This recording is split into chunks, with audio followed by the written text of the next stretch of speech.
Hello everyone.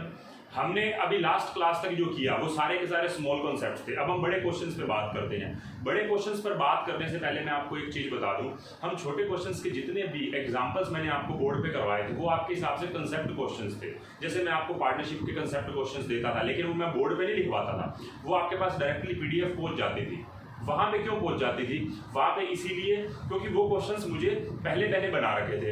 ये वाले questions मुझे छोटे एग्जाम्पल बनाने की जरूरत नहीं थी, ठीक है, इसलिए मैंने आपको बोर्ड पे ही करवा दिया। इसलिए वो क्वेश्चंस भी आपके लिए रेलिवेंट है, इंपॉर्टेंट है, कंसेप्ट क्वेश्चन जो बोर्ड पे करवाए हुए थे, ठीक है। अब बड़े क्वेश्चंस जो है ना, उनके कंसेप्ट क्वेश्चन बोर्ड पे करने, फिर उसको आप नोट करें, फिर उसके बाद सॉल्यूशन करें, तो बहुत टाइम वेस्टिंग है। मैंने आपके सिर्फ और सिर्फ 2 क्वेश्चंस बनाए हैं NPO के, बड़े क्वेश्चंस।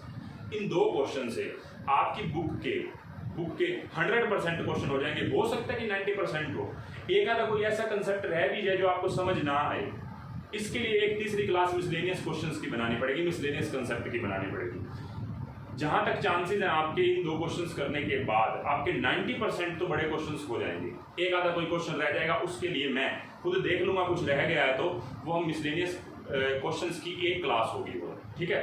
तो अल्टीमेटली आपकी 3 क्लासेस लगनी है और 3 क्लासेस में आपका चैप्टर पूरा हो जाएगा NPO मेरी तरफ से, ठीक है। अब हम स्टार्ट करते हैं क्वेश्चन से। क्वेश्चन स्टार्ट करने से पहले ना, आप 12th क्लास NPO पढ़ रहे हैं, लेकिन आपको एक चीज ध्यान होनी चाहिए, आपने +1 क्लास में मेरे से अकाउंटिंग फॉर इनकम्प्लीट रिकॉर्ड किया था। जिन बच्चों ने किया था उनको रिवाइज हो जाएगा और जिन्होंने नहीं किया था उनको फ्रेश करवाना ही पड़ेगी ये बात। जब भी आपको रिसिप्ट एंड पेमेंट वहाँ पे गिवन होता था और एडजस्टमेंट गिवन होती थी, आप 5 स्टेप फॉलो करते थे। आप ध्यान करो, 5 स्टेप फॉलो करते थे, आपने वैसे ही स्टेप यहाँ पे फॉलो करने हैं, क्योंकि इन क्वेश्चंस में भी आपको रिसिप्ट एंड पेमेंट अकाउंट और एडजस्टमेंट्स गिवन होंगे। वहाँ पे accounting for incomplete record chapter class 11th में आपको रिसिप्ट एंड पेमेंट अकाउंट दे रखा होता था और इसके अलावा एडजस्टमेंट दे रखी होती थी। सेम ट्रीटमेंट भी तो यहीं पे है। तो आपको कैसे करना था? वहाँ पे बस ट्रेडिंग P&L और बैलेंस शीट बनती थी, यहाँ पे इनकम एंड एक्सपेंडिचर और बैलेंस शीट बनेगी। वहाँ पे भी आपको ओपनिंग बैलेंस शीट बनानी पड़ती थी, यहाँ पे भी आपको ओपनिंग बैलेंस शीट बनानी पड़ेगी। किस पर्पस के लिए बनानी पड़ती थी? ओपनिंग बैलेंस शीट से कैपिटल निकल के आती थी जो क्लोजिंग कैपिटल में रखी जाती थी। आपको ध्यान होगा, सेम बात यहाँ पे भी ओपनिंग बैलेंस शीट बनाने से कैपिटल फंड निकल के आएगा जो क्लोजिंग कैपिटल में रखा जाएगा। बस वहाँ पे कैपिटल वर्ड बोलते हैं, यहाँ पे कैपिटल फंड बोलते हैं, ठीक है। वहां पे जो आपका P&L का जो डिफरेंस आता था उसको नेट प्रॉफिट या नेट लॉस बोलते थे, यहाँ पे हम उसको सरप्लस या डेफिसिट बोलेंगे। जो जैसे पहले वहां पे प्रॉफिट बोला जाता था, यहाँ पे हम उसको सरप्लस बोलेंगे। वहां पे जैसे आपका नेट लॉस बोला जाता था, उसको यहाँ पे आप डेफिसिट बोलेंगे, क्योंकि वहां पे P&L अकाउंट बनता था, यहाँ पे इनकम एंड एक्सपेंडिचर अकाउंट बन रहा है, ठीक है। अब बात को आगे सुने, हम 5 स्टेप जो है वो नोट कर लो आप। सबसे पहले देखो स्टेप्स कौन कौन से हैं। स्टेप 1, सबसे पहले आप बैलेंसेस नोट करें। जितने भी आपको बैलेंसेस पता है ना बैलेंस शीट के, चाहे वो ओपनिंग बैलेंस शीट के चाहे क्लोजिंग बैलेंस शीट के, वो नोट करो। स्टेप 2 के अंदर आपको ट्रांजैक्शंस करनी है रिकॉर्ड। स्टेप 2 में ट्रांजैक्शंस रिकॉर्ड करनी है, बैलेंसेस ट्रांजैक्शंस। स्टेप 3 के अंदर डेप्रिसिएशन का ट्रीटमेंट करना है। और स्टेप 4 आपको करना है मैचिंग, और स्टेप 5 के अंदर करना है आपको टैली। देखो बड़े क्वेश्चंस करने से पहले ये आपकी नोटबुक में ये 5 बातें लिखी होनी चाहिए, ये लिख लो भी, ये लिख लो क्योंकि मैं रब कर रहा हूँ, ठीक है, मैं रब कर रहा हूँ और इसी के बेसिस पे अब हम क्वेश्चन स्टार्ट करेंगे, ठीक है। तो आपने लिख लिया होगा, ये मेरी अजम्पशन है। देखो अब समझो,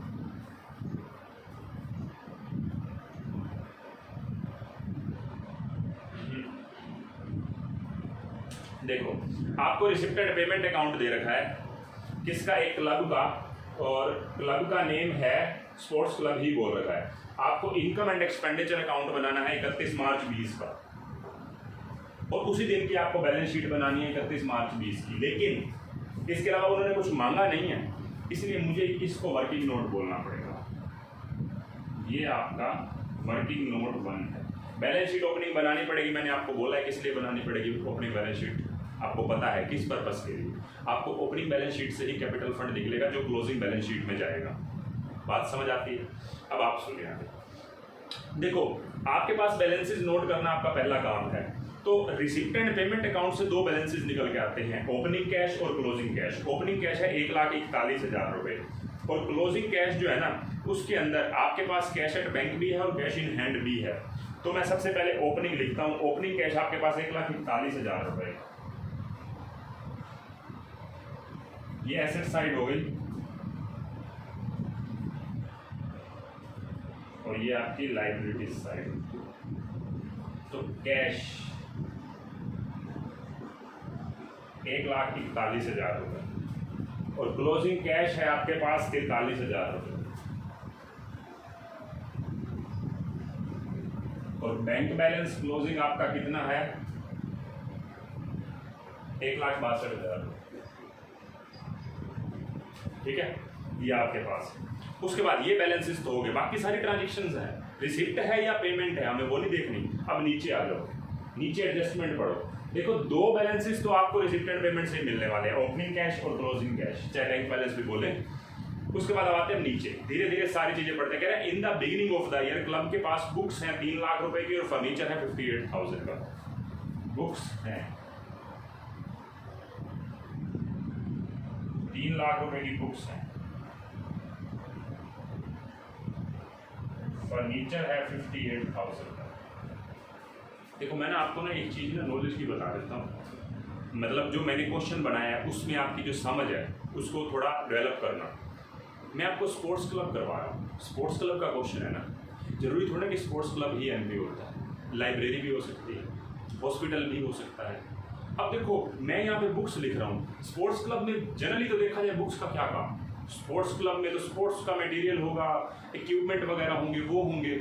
देखो मैं आपको ना अकाउंटिंग समझा रहा हूँ, अकाउंटिंग समझाने के लिए बहुत सारे कंसेप्ट के ना, बहुत सारे क्वेश्चंस के जो मेन बातें थी ना उसको मिक्स कर दिया मैंने क्वेश्चन। आप यहाँ पे एज्यूम, बेशक लिखा जरूर है स्पोर्ट्स क्लब, आप यहाँ पे एनपीओ वर्ड समझ के चले। अब एनपीओ में कोई भी एनपीओ हो सकता है। अब यार बंदा सोचता है कि यहाँ पे, अब मैं यहाँ पे ऐसा भी बोलूँ ना स्पोर्ट्स क्लब है, स्पोर्ट्स क्लब में जनरली मेडिसिन का क्या काम, मैं यहाँ पे देख सकता कि मेडिसिन भी पड़ी आपके पास ओपनिंग। ठीक है, मैं आपको अकाउंटिंग समझा रहा हूँ, अकाउंटिंग समझा रहा हूँ। आप जब बुक के क्वेश्चंस करेंगे ना तो स्पोर्ट्स क्लब के अंदर स्पोर्ट्स क्लब से रिलेटेड चीज़ें ही मिलेगी। अगर आपका हॉस्पिटल है तो हॉस्पिटल से रिलेटेड चीज़ें मिलेंगी, लाइब्रेरी है तो उससे रिलेटेड चीज़ें मिलेंगी। समझ रहे हैं इस बात को। मैं अगर यहाँ पे आपको बुक्स मिल रही हैं तो जनरल सेंस में आप सोच के देखेंगे स्पोर्ट्स क्लब में बुक्स का कोई काम नहीं होगा। मैं स्पोर्ट्स क्लब को मत समझो, आप एनपीओ बोल रहा हूँ, अपने माइंड को ये समझाओ कि एनपीओ है। अब एनपीओ में क्या चीज़ है क्या नहीं है, मुझे सिर्फ आपको अकाउंटिंग समझानी है। ठीक है, बुक में खैर ऐसा नहीं होगा, मैंने आपको क्वेश्चन समझाने के लिए ऐसा किया, इसलिए मैं आपको क्लैरिफिकेशन दे दूं पहले। तो देखो बुक्स हो गई 3 लाख की, फर्नीचर हो गया 58,000 का। उसके बाद सब्सक्रिप्शन एरियर्स में है ओपनिंग, मतलब हमने सब्सक्रिप्शन लेनी है ओपनिंग 6,000 रुपए की, सब्सक्रिप्शन रिसीवेबल 6,000 रुपए, और subscription receivable closing, receivable closing कितना है आपका, ये है आपका 6,000 रुपये और क्लोजिंग दे रखा है आपको 7,000 रुपये।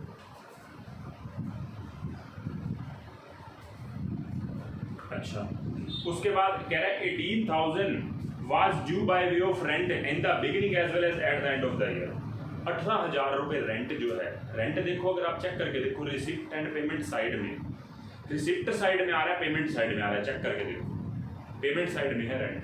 अगर रेंट पेमेंट साइड में है तो मुझे एक बात बताओ, ये ड्यू का मतलब क्या है, आउटस्टैंडिंग रेंट, रेंट पेबल, तो रेंट आउटस्टैंडिंग या रेंट पेबल बोल दो। ओपनिंग भी 18,000 है और क्लोजिंग भी 18,000 है। ठीक है, अच्छा, उसके बाद right of 5,000 for furniture and 30,000 from books. ये काम मेरा कौन से स्टेप में है, थर्ड स्टेप में। आप ध्यान करें, मैंने आपको पहला स्टेप बैलेंसेस का बोला था, ये बैलेंस नहीं है राइट ऑफ करना, राइट ऑफ करना तो थर्ड स्टेप में आता है, डेप्रिसिएशन। और there are 100 members, each of them whom has paid subscription of ₹100। ये subscription each of whom has paid life membership fees of ₹100, मतलब ये ऑलरेडी इन्होंने पे कर दी है। आपके पास लाइफ मेंबरशिप फीस जो है ना, ये ऑलरेडी पे हो चुकी है, पेड है, साल के बीच की नहीं है, ये पहले से जो मेंबर्स है ना उनकी हो चुकी है। देखो एक बात बताओ, मैंने आपको लाइफ मेंबरशिप का छोटा कंसेप्ट करवाया था, वहाँ पे लाइफ मेंबरशिप फीस में मैंने आपको बताया था चाहे सेपरेट आइटम दिखा लो चाहे कैपिटल फंड में ऐड कर दो, इसको सेपरेट आइटम दिखाओ। अब सेपरेट आइटम दिखाओ क्योंकि आपकी बुक भी यही कर रही है। अब सेपरेट आइटम दिखाते टाइम आपको एक बात ध्यान रखनी है, ये पिछले साल की है, पिछले सालों की है जो मिल चुकी है। आप इसको सेपरेट आइटम दिखाएंगे ना तो लाइबिलिटी में कैपिटल रिसिप्ट है ये, तो इसको 100 मेंबर्स और हर एक ने 100 रुपये दिए हैं, तो ओपनिंग में लिख दो ये ऑलरेडी पहले से पड़ी हुई है, life membership fees 100 into 100 10,000, 100 into 100 10,000 रुपये, ये ओपनिंग बैलेंस शीट में लिख दिया। उसके बाद कह रहा है कि ना interest due at the beginning eight the end of the year, दोनों बिगिनिंग में और एंड में 1,000 रुपये और 2,000 रुपये। पहले इंटरेस्ट ड्यू सोच के देखना, इंटरेस्ट ड्यू का मतलब यहाँ पे क्या है, इंटरेस्ट आपने पे करने वाला है, तो ड्यू का मतलब है आउटस्टैंडिंग, मतलब आपने देना है, लाइबिलिटी है। लेकिन अगर आपको इंटरेस्ट मिला है फिर ड्यू का मतलब एक्रूड इंटरेस्ट है। तो आप चेक कर लो रिसिप्ट एंड पेमेंट को, देखो इंटरेस्ट किस साइड आ रहा है, रिसिप्ट वाली साइड आ रहा है ना, इसका मतलब इनकम है। अब इनकम के अंदर अगर इंटरेस्ट ड्यू है तो एक्रूड है, सीधी सी बात है। ये इंटरेस्ट आपका एक्रूड है, एक्रूड इंटरेस्ट ऑन इन्वेस्टमेंट। तो कितने रुपए है, 1,000 और 2,000 रुपये। ओपनिंग में आपके पास interest accrued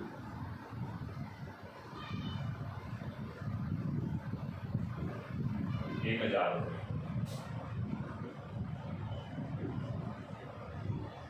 accrued interest closing है आपका 2,000 रुपये। ठीक है, आपने ये लेना है। ठीक, तो ये मैंने सारी की सारी चीज़ें जो लिखी जा सकती थी हमने सबसे पहले बैलेंसेस में लिख दी। ठीक है, इस बात को आप क्लियर कर लें। अब हमारा नेक्स्ट स्टेप क्या है, नेक्स्ट स्टेप है हमारा ट्रांजैक्शंस का। ट्रांजैक्शन अब रिकॉर्ड करेंगे अब हम। तो देखो अब हमारा जो नेक्स्ट काम ट्रांजैक्शन का है, ट्रांजैक्शन कहाँ से पढ़ेंगे हम, रिसिप्ट एंड पेमेंट से। स्टार्टिंग से पहली आइटम से स्टार्ट हो जाओ आप, पहली आइटम से स्टार्ट हो जाओ। ठीक है, पहली आइटम पढ़ो कौन सी है, पहली आइटम है हमारी एंट्रेंस फीस 55,000 रुपए की। मुझे बताओ छोटे कंसेप्ट करके आए हो, एंट्रेंस फीस का क्या ट्रीटमेंट। क्वेश्चन साइलेंट हो तो हम उसको रिवेन्यू रिसिप्ट मानते हैं और इनकम एंड एक्सपेंडिचर के क्रेडिट में दिखाते हैं, ध्यान कर लो। ठीक है, तो एंट्रेंस फीस में यहाँ पे लिख दूंगा बाय एंट्रेंस फीस। वही छोटे कंसेप्ट तो यहाँ पे लगने हैं, कुछ अलग थोड़ी ना होना है। Entrance fees 55,000 rupees. उसके बाद सब्सक्रिप्शन, देखो सब्सक्रिप्शन के लिए आपको सब्सक्रिप्शन अकाउंट बनाना पड़ता है। मुझे ये बताएं पहले ना, मैं जब भी आपको ना कोई चीज़ करवाऊंगा ना, जब भी कोई भी रिसिप्ट की आइटम पढ़ूंगा चाहे पेमेंट की पढ़ूंगा, आपको कुछ ध्यान रखना है चीज़ों को। आपको ये ध्यान रखना है कि इस साइड वाली जो आइटम है वो कैपिटल रिसिप्ट है या रिवेन्यू रिसिप्ट। कैपिटल रिसिप्ट है तो आप उसको लाइबिलिटी साइड में लिखें, रिवेन्यू रिसिप्ट है तो आप उसमें देखिए क्या सेम का same amount income and expenditure में जाना चाहिए। देखो रिवेन्यू रिसिप्ट का मतलब income and expenditure, capital receipt है तो मतलब कहाँ, बैलेंस शीट में लाइबिलिटी साइड। मैं आपसे पूछ, रिसिप्ट की 2 जगहें हैं, रिसिप्ट की 2 जगहें हैं। मैं एक काम कर रहा हूँ, मैंने यहाँ पे इस बॉक्स के अंदर अभी कुछ स्टार्ट नहीं किया, मान के चलो इस बॉक्स के अंदर जो लिख रहा हूँ ना साथ साथ नोट करना। रिसिप्ट एंड पेमेंट में जो आपकी रिसिप्ट होती है, रिसिप्ट्स बाय पेमेंट्स, 2 टाइप की रिसिप्ट्स होती हैं, कैपिटल क्रेडिट। कैपिटल को कहाँ लिख दो, लाइबिलिटी में। रिवेन्यू को कहाँ लिखो, 3 पार्ट करो, रिवेन्यू को 3 पार्ट करो। एक करंट ईयर की होगी, एक प्रीवियस ईयर की होगी, एक नेक्स्ट ईयर की होगी। जो करंट ईयर वाला पोर्शन है ना वो तो डाल दो इनकम एंड एक्सपेंडिचर में, और बचा हुआ जो है वो बैलेंस शीट में शो हो जाएगा, चाहे वो ओपनिंग में हो चाहे क्लोजिंग में हो। आप सोचेंगे ये कैसे किया, मुझे सीधा सा एक बात बदलो ना, रिवेन्यू आइटम है सब्सक्रिप्शन, सब्सक्रिप्शन रिवेन्यू आइटम है, इनकम एंड एक्सपेंडिचर के क्रेडिट में तो आता है, लेकिन साथ में सब्सक्रिप्शन रिसीवर और सब्सक्रिप्शन एडवांस भी तो होता है, वो कहाँ आते हैं, बैलेंस शीट में। तो प्रीवियस ईयर का जो फिगर है या नेक्स्ट ईयर का फिगर है, जैसे प्रीवियस ईयर का है तो ओपनिंग बैलेंस शीट में चला जाएगा, नेक्स्ट ईयर का है तो जो क्लोजिंग बैलेंस शीट में चला जाएगा, बस। ठीक है, समझ रहे हैं, ऐसे आपको ध्यान रखना है। तो मतलब आपकी रिसिप्ट साइड में 2 items, capital receipt, revenue receipt. Capital receipt liability में दिखा दो, revenue receipt income and expenditure में करंट ईयर का, बाकी प्रीवियस और नेक्स्ट ईयर का बैलेंस शीट में जाएंगे। करेंगे क्वेश्चन, उससे बात क्लियर हो गई। सेम बात पेमेंट के लिए, आपकी 2 टाइप की पेमेंट होती है, कैपिटल पेमेंट और रेवेन्यू पेमेंट। कैपिटल पेमेंट कहाँ जाएगी? बैलेंस शीट में एसेट साइड। जैसे मुझे एक बात बताओ, आपने फर्नीचर खरीदा, पेमेंट साइड में रिसिप्ट एंड पेमेंट के क्रेडिट में लिखा हुआ है बाय फर्नीचर। फर्नीचर क्या है? कैपिटल पेमेंट है, कैपिटल एक्सपेंडिचर है। अगर कैपिटल एक्सपेंडिचर है, इसको आप कहाँ पे लिखोगे? एसेट साइड में, बैलेंस शीट में एसेट। जैसे वो लायबिलिटी है वैसे ही एसेट्स है। और रिवेन्यू आइटम है, सेम वही ट्रीटमेंट। जो करंट ईयर का है वो इनकम एंड एक्सपेंडिचर के डेबिट में दिखा दो, जैसे इसको इनकम एंड एक्सपेंडिचर के क्रेडिट में दिखाएंगे। और जो बाकी करंट ईयर प्रीवियस ईयर की है या नेक्स्ट ईयर की आइटम है, उसको बैलेंस शीट में ले जाएंगे। तो आपको पूरा ये थोड़ा बहुत चार्ट पता होना चाहिए ताकि आपकी बात और भी क्लियर हो पाए। ठीक है, तो अब हम सेकंड स्टेप पे हैं। सेकंड स्टेप पे हैं, देखो आप 2 क्वेश्चन के बेसिस पे पूरा चैप्टर करने जा रहे हैं, तो टाइम तो लगेगा ना इस वीडियो में। समझे इस बात को, इसीलिए जल्दी ना करें, चीजों को समझे। मैंने बैलेंसेस लिखवा दिए हैं। दूसरा काम मेरा क्या था? रिसिप्ट और पेमेंट को क्लासिफाई करना। Capital receipt, revenue receipt. Capital payment, revenue payment. Capital receipt liability में जाएगी, कैपिटल रिवेन्यू रिसिप्ट जाएगी करंट ईयर वाली इनकम एंड एक्सपेंडिचर के क्रेडिट में, और प्रीवियस और नेक्स्ट ईयर वाली बैलेंस शीट्स में चली जाएंगी। और इसी तरीके से पेमेंट में कैपिटल पेमेंट बैलेंस शीट के एसेट्स में, और रिवेन्यू पेमेंट जाएगी current year, previous year, next year. तो उस हिसाब से जो करंट ईयर की होगी इनकम एंड एक्सपेंडिचर के डेबिट में खर्चा बन जाएगी, और जो प्रीवियस ईयर और नेक्स्ट ईयर का वो बैलेंस शीट में चली जाएगी। ठीक है, ये आपका पार्ट आपको पता होना चाहिए था, नोट कर लो इसको, अच्छा रहेगा। ठीक है,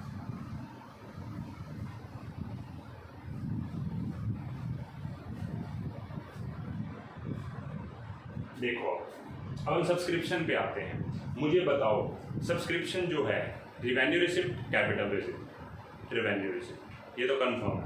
रिवेन्यू रिसिप्ट में करंट ईयर का फिगर क्या ये सेम है? 2,20,000? नो, क्योंकि आपको क्या करना है, आपके पास सब्सक्रिप्शन रिसीवेबल ओपनिंग भी है, क्लोजिंग भी है। मैं यहाँ पे सब्सक्रिप्शन अकाउंट बना रहा हूँ, to balance BD. Opening subscription है 6,000 रुपए की, और बाय बैलेंस सीडी क्लोजिंग है 7,000 रुपये। आपको रिसीव कितनी हुई है? देखो रिसिप्टेड पेमेंट से 2,20,000 रुपये। छोटे क्वेश्चन करके आए हो, 2,20,000 रुपये। तो इससे इनकम एंड एक्सपेंडिचर का बैलेंस आ जाएगा। एक बात और, इसमें ओपनिंग एडवांस क्लोजिंग एडवांस नहीं है तो जरूरी थोड़ा ना लिखूंगा। ओपनिंग रिसीवेबल, क्लोजिंग रिसीवेबल, बस रिसिप्ट देखो तो इनकम आ जाएगी बस।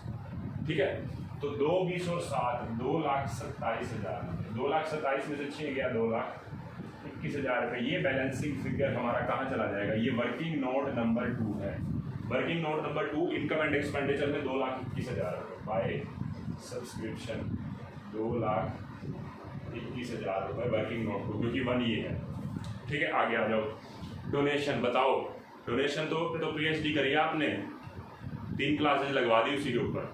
डोनेशन आपकी कौन सी वाली है ये भी देखिए।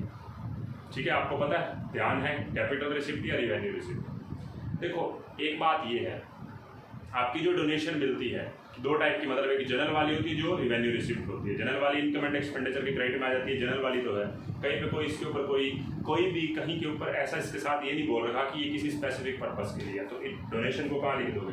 1,06,000 रुपये को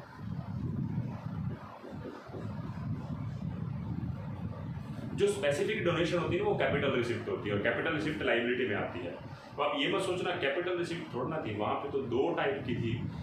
एक डोनेशन जो थी वो जनरल वाली थी। जनरल वाली होती है रिवेन्यू रिसिप्ट, जो स्पेसिफिक पर्पस वाली होती है वो कैपिटल रिसिप्ट। और उस कैपिटल रिसिप्ट के 2 तरीके से यूज हो पा रहा था, या तो कैपिटल एक्सपेंडिचर होगा या रिवेन्यू एक्सपेंडिचर। एक्सपेंडिचर होगा वो बाद की बात है, लेकिन खुद अपने आप में डोनेशन, स्पेसिफिक पर्पस वाली जो डोनेशन होती है वो कैपिटल रिसिप्ट होती है। ठीक है, हाँ, वो कैपिटल रिसिप्ट का यूज किस पर्पस के लिए होगा? रिवेन्यू खर्चों के लिए या कैपिटल खर्चों के लिए? रिवेन्यू खर्चे का मतलब स्पोर्ट्स एक्सपेंसेस, मैच एक्सपेंसेस, या कोई प्राइस डिस्ट्रीब्यूशन, ये रिवेन्यू एक्सपेंसेस। मतलब कैपिटल रिसिप्ट का यूज किसके लिए किया? रिवेन्यू एक्सपेंसेस के लिए। या फिर बिल्डिंग बनाई, पेविलियन बनाया, स्विमिंग पूल बनाया, मतलब कैपिटल रिसिप्ट का यूज किसके लिए किया? कैपिटल एक्सपेंडिचर के लिए। ठीक है, तो आपके लिए फिलहाल ये कौन सी है? ये आपके लिए है रिवेन्यू रिसिप्ट, कैपिटल रिसिप्ट तो है नहीं, मतलब डोनेशन को यहाँ पे लिख देंगे। ठीक है, आगे आते हैं। इंटरेस्ट। इंटरेस्ट के बारे में मुझे ये बताओ, इंटरेस्ट रिवेन्यू रिसिप्ट या कैपिटल रिसिप्ट? इंटरेस्ट है रिवेन्यू रिसिप्ट। रिवेन्यू रिसिप्ट है, देख लो इसका कोई बैलेंस पहले से है, जैसे सब्सक्रिप्शन का था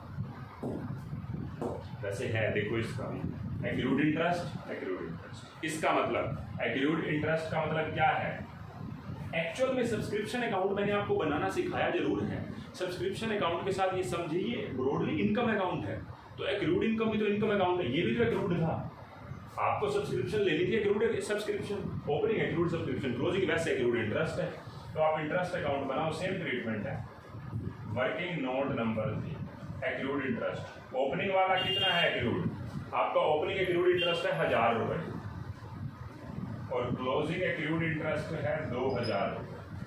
आपको रिसीव कितना हुआ है इंटरेस्ट, आपको इंटरेस्ट रिसीव हो रहा है 4000 रुपये बाय रिसिप्ट एंड पेमेंट 4000 रुपये। तो टू इनकम एंड एक्सपेंडिचर 4 और 2 6, 6 में से 1 गया 5000।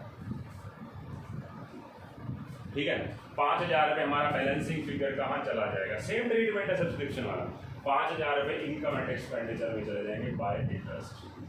Working note number 3, working note की रेफरेंस जरूर दिया करो हर जगह।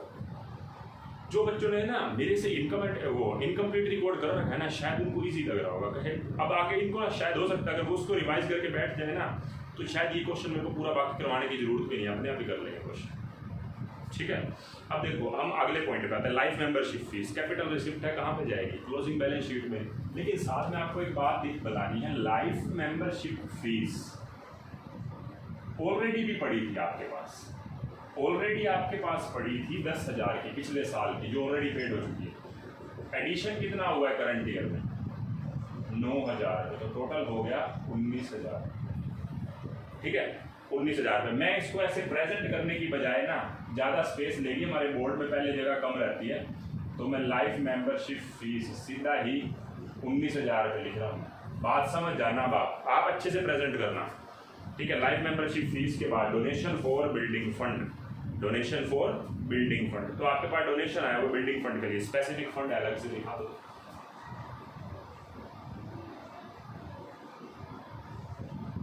डोनेशन फॉर बिल्डिंग, ठीक है, कितने रुपए है 50,000। स्पेसिफिक बिल्डिंग फंड भी लिख सकते हो वैसे तो, ये मतलब आप या तो बिल्डिंग फंड लिखें या डोनेशन फॉर बिल्डिंग लिखें की बात है। तो 50,000 रुपये आपने लिख दिया। स्पोर्ट्स फंड, स्पोर्ट्स फंड 46,000 रुपये का है आपका।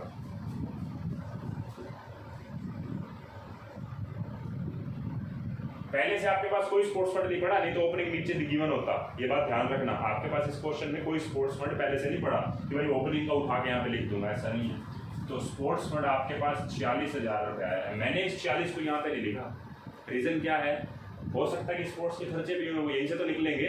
पढ़ रहे क्या, छोटे कंसेप्ट पढ़ रहे हैं अच्छे से। Sports fund basis expenses count होते हैं, मतलब यहीं से डिडक्ट होते हैं। तो अभी देखते हैं वो होंगे कि नहीं। आप साथ के साथ ना वो देख ही लो ताकि कंफ्यूजन खत्म हो जाए। आप क्रेडिट साइड में जाओ उसकी रिसिप्ट एंड पेमेंट की, तो वहाँ पे देखो स्पोर्ट्स एक्सपेंसेस 45,000 रुपये के हैं, तो लेस स्पोर्ट्स एक्सपेंसेस 45,000 रुपीज़, मतलब 1,000 रुपये अभी बच गया। मान लो यहाँ पे 50,000 होता तो यहाँ पे तो बैलेंस बचता नहीं, और 4,000 रुपये जो है वो इनकम एंड एक्सपेंडिचर के डेबिट में चले जाते हैं। सिंपल सी बात है, ठीक है। उसके बाद सेल ऑफ घास, घास वगैरह बेची है, क्योंकि देखो अगर स्पोर्ट्स क्लब है तो घास वगैरह बिकती है जो मेंटेन करने के लिए, तो उससे भी थोड़ी इनकम आ रही है घास बेचने से, तो वो है 1,000 रुपये की सेल ऑफ घास। उसके बाद सेल ऑफ फर्नीचर, ये भी छोटे पॉइंट में पढ़ चुके हो, sale of old assets 13th video में। देखो आपके पास जो फर्नीचर है वो 3,000 का बेचा है, लेकिन उसकी कॉस्ट 5,000 रुपये थी। आपको ये नहीं देखना कि 3,000 रुपये आ गए, 5,000 रुपये की चीज़ भी गई है, मतलब 2,000 का लॉस है। 2,000 का लॉस है तो आप क्या लिखोगे, loss on sale of furniture 2,000। कितने का था, 5,000 का था, 3 का बिका है, 2 का लॉस हो गया। आपके पास ओपनिंग फर्नीचर पड़ा था 58 का, मैं यहाँ पे क्या ट्रीटमेंट करूँगा, फर्नीचर 58, ठीक है। अभी फर्नीचर से रिलेटेड जो भी ट्रीटमेंट है ना, क्योंकि देखो आपको पता तो लग गया फर्नीचर है, फर्नीचर से रिलेटेड और भी बात करेगा। अभी बेशक मैं इसको यहाँ पे ना लिखूँ क्योंकि फर्नीचर की और भी बात आने वाली है। अब आप माइंड में रखो कि ये 3,000 रुपये जो है ना, 5,000 रुपये की एसेट्स चली गई है, गलती मत करना, 3 की लिखी है तो 3 लेस कर दो, घटाने 5 ही हैं तो मैं 5 बेशक लेस कर देता हूँ। एसेट सोल्ड, या ऐसे लिखो cost of assets sold, assets जो बिकी है उसकी कॉस्ट क्या थी वो उसको लेस कर दो यहाँ से, तो बाकी रह गया हमारे पास 53,000 रुपीज़। मैं इसको लेस करके नहीं बता रहा, अभी स्पेस को मैनेज करना है मुझे। आगे देखो, आगे आते हैं आप एक्सपेंस वाली साइड, रेंट एंड टैक्सेस। मुझे एक बात बताएं, रेंट से रिलेटेड कोई अकाउंट है क्या? पहले ये बताओ, रेंट कैपिटल एक्सपेंडिचर है, रेवेन्यू एक्सपेंडिचर? रेंट आपका रेवेन्यू एक्सपेंडिचर है, क्या इसका अकाउंट एग्जिस्ट करता है?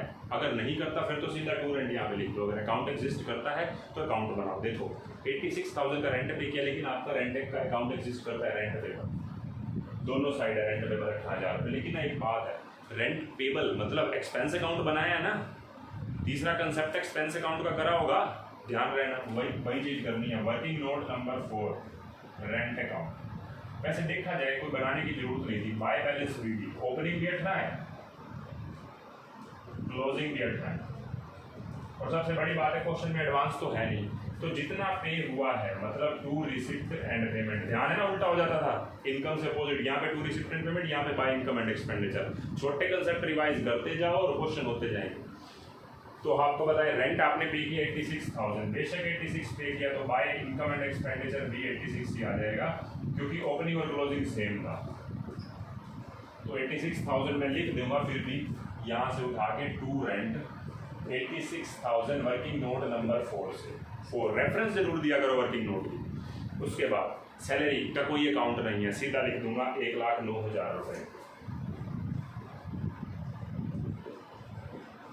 सैलरीज 1,09,000 रुपये। उसके बाद इलेक्ट्रिसिटी चार्जेस कोई अकाउंट नहीं है, रेवेन्यू पेमेंट है, सीधा 7,000 रुपये।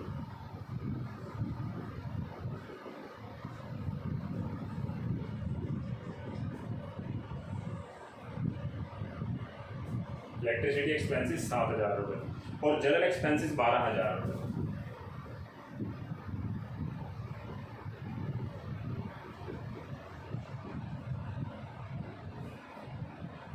बुक्स आपकी एसेट्स है, आपके पास पहले से बुक्स पड़ी थी, कितने की? 3 लाख की। आपके पास और बुक्स आई हैं, ठीक है, क्योंकि यहाँ पे थोड़ा उसका स्पेस बनाना पड़ेगा, तो मैं यहाँ पे लिख देता हूँ बुक्स। आपके पास पहले से 3 लाख की पड़ी थी और ऐड हुई हैं, एडिशन हुआ है, मतलब 31,000 रुपये का, 31 का एडिशन हुआ है ना? हाँ जी। अभी तक हम यही जो इन्फॉर्मेशन मिल रही है सिर्फ उसी को लिख रहा हूँ, एडिशन इसमें मैंने कर दिया बस सीधा सा, ठीक है। ओपनिंग वाली को उठा के उसमें क्लोजिंग वाले को ऐड कर दिया, जितना मतलब और खरीदा है उसको। बुक्स के बाद स्पोर्ट्स एक्सपेंसेस ऑलरेडी हो गया, इन्वेस्टमेंट 1,40,000। अब आपके पास जो इन्वेस्टमेंट है वो 1,40,000 रुपये की है, स्पेस बचेगा नहीं। हमें एक काम कर लेना चाहिए, स्पेस को मैनेज करने के लिए मुझे इस सारे को ना थोड़ा सा नीचे लिखना चाहिए। मैं एक बार नीचे लिख देता हूँ इसको। तो देखो अब हम किस पॉइंट पे थे, हमने इन्वेस्टमेंट वाला पॉइंट करा था। 1,40,000 रुपये की इन्वेस्टमेंट, 1,40,000 रुपये की हमारी इन्वेस्टमेंट हमने खरीदी, ठीक है। तो 1,40,000 रुपये की इन्वेस्टमेंट,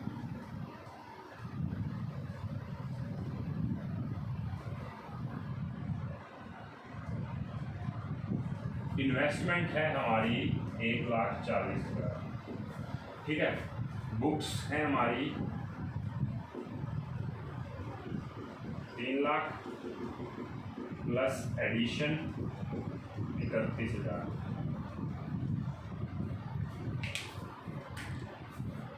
ठीक है।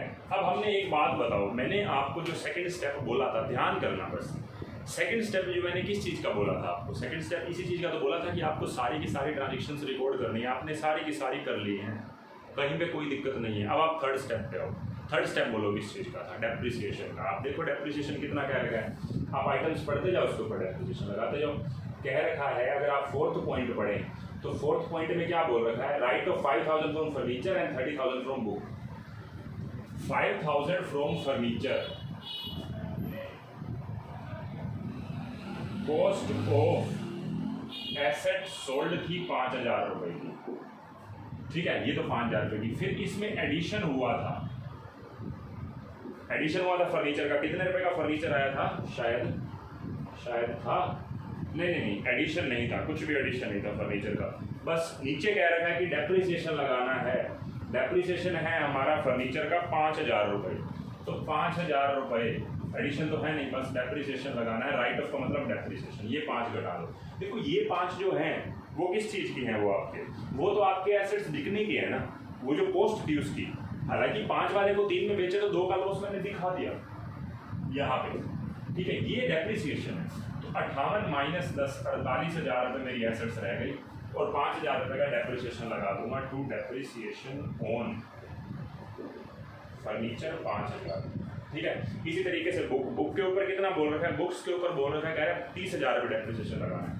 3,31,000 माइनस डेप्रिसिएशन 30,000 रुपये, तो ये आपके पास आ गया 3,01,000 रुपये एसेट्स आ गई और डेप्रिसिएशन इसका लगा देंगे हम टू डेप्रिसिएशन ऑन बुक्स 30,000। आपका थर्ड स्टेप भी हो गया। अब फोर्थ स्टेप जो इंपॉर्टेंट स्टेप है, पता है किस चीज़ का, वो मैचिंग का। आपको ना मैचिंग का एक मतलब बता दूँ सबसे पहले, मैचिंग होता क्या है। देखो कई बार पता है क्या होता है कि आपकी जो ओपनिंग बैलेंस शीट में कोई ऐसी आइटम है जो क्लोजिंग में लिखने से रह गई हो, वो कौन सी आइटम हो सकती है जो लिखने से रह गई, सोच के बताना। देखो मैं आपको एक चीज़ बोल रहा हूँ, या तो एक ऐसी आइटम जो ओपनिंग में दे रखी थी, क्लोजिंग का भी बैलेंस दे रखा है, मतलब फर्स्ट स्टेप में कवर हो गई। सोच के देखना, आपके मैचिंग जो है वो फोर्थ स्टेप है। फोर्थ स्टेप से पहले 3 स्टेप आए, कौन कौन से?